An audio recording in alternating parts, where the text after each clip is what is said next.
как начать инвестировать несовершеннолетним, тем, кому 18 лет еще нет. Это очень волнующая тема. Мне тоже было бы очень интересно узнать, особенно сейчас, когда вот у нас инвестиции так прям стремительным образом развиваются, входят в нашу жизнь. Сегодня давайте разберемся, что и как нужно сделать, и как вообще это возможно начать инвестировать, когда вам по закону как бы этого делать нельзя, и брокеры хоть и имеют возможность предоставлять вам доступ к инвестиционным инструментам, к покупке акций, облигаций, но они не хотят этого делать.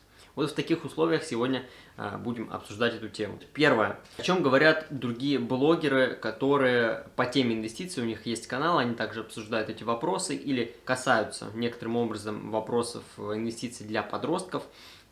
Основные акценты идут на что? На то, что инвестируйте в образование свое, то есть в себя, да, в какие-то знания, читайте книги по инвестициям, как бы готовьтесь, да, готовьтесь к тому, что в 18 лет вы вот прям начнете инвестировать. И еще один момент, это то, что вы можете сейчас не инвестировать, а откладывать деньги на сберегательный счет, на вклад, там где есть, соответственно, процент, ну, то есть класть деньги в банк, да, у нас с 14 лет доступно владеть картой банковской, например, Сбербанка, открытие, тот же самый Тинькофф, у них вообще есть карта Junior, там с особенностями, с всякими своими плюшками, очень крутой инструмент именно для финансового образования ребенка. Вот это два таких момента, на которых останавливаются многие ютуберы, многие блогеры по теме инвестиций.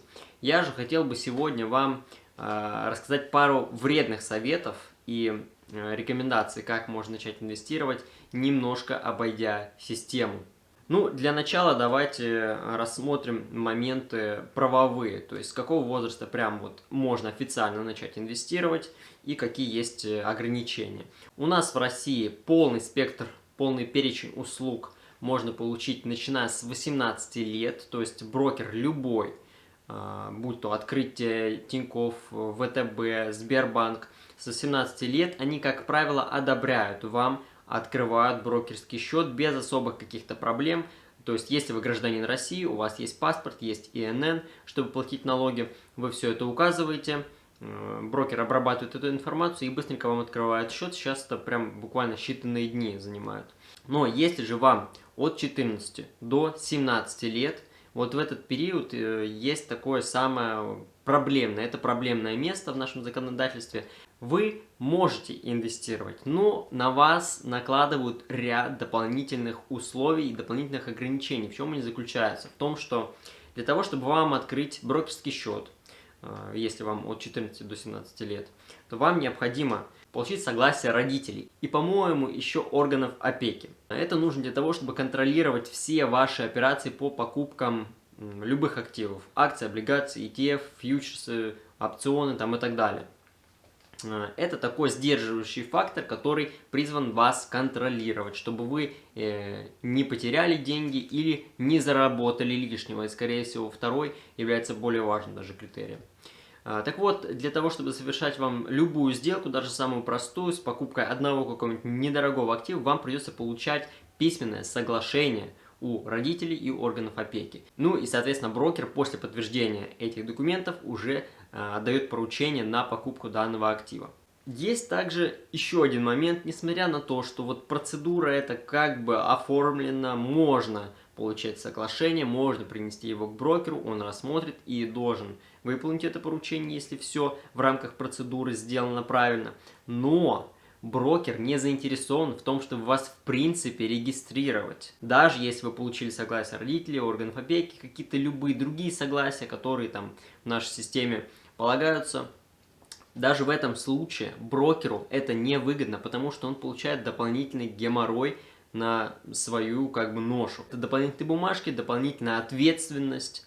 Поэтому никто не хочет с этим связываться. И даже если вы все сделаете, придете к брокеру с пачкой документов, то это не гарантирует вам того, что брокер вам откроет брокерский счет, если вам еще нет 18 лет. Сейчас же давайте закрепим, что до 18 лет вы, скорее всего, инвестировать не сможете с очень большой долей вероятности. Поэтому даже не пытайтесь звонить в брокерские дома, узнавать. Они могут вам сказать, что да, окей, мы открываем счета, а потом, когда вы подадите заявку, они вам отправят отказ, и они будут в этом случае правы со стороны закона. То есть они имеют право отказать в открытии брокерского счета. И ничего не предъявишь им. Так как же начать инвестировать, если тебе нет 18 лет? Вот если ты попытался, да, может быть, собрал все документы, соглашения, отнес, тебе отказали, отнес к другому брокеру, тебе отказали, ну, в общем, ни один тебе не предоставил такой возможности. И что же вот в этом случае делать? В этом случае у тебя есть замечательная возможность договориться со своими родственниками, в частности, родителями, мама, либо папа, возможно, даже каким-то дяди, тети, если у них будет на это время и желание, договориться о том, чтобы они открыли брокерский счет на свое имя, а вы уже могли управлять этим счетом как бы по их соглашению, по соглашению с этим человеком, с вашим родственником.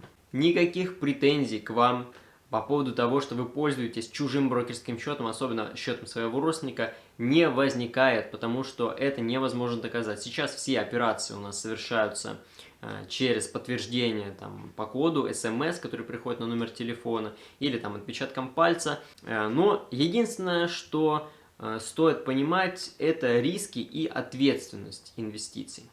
То есть перед тем, как вы договоритесь с человеком, даже если он не против, никаких особо вопросов не задает, мама, папа такие, окей, сын, там делай, что хочешь, или дочь, я тебе все сделаю, главное, чтобы ты развивался, как-то двигался в этом направлении, если тебе что-то нравится, то ты должен изучать и пробовать. Вам нужно понимать, что вы можете потерять весь депозит, все те деньги, которые вы закинете на этот брокерский счет. Следующий вопрос, где вы будете брать эти деньги? То есть это будут ваши какие-то карманные доходы, да, которые вам родители те же самые дают на обеды, например, школьные, или просто во внеучебное, так скажем, время, да, просто на какие-то повседневные траты, возможно, на покупки.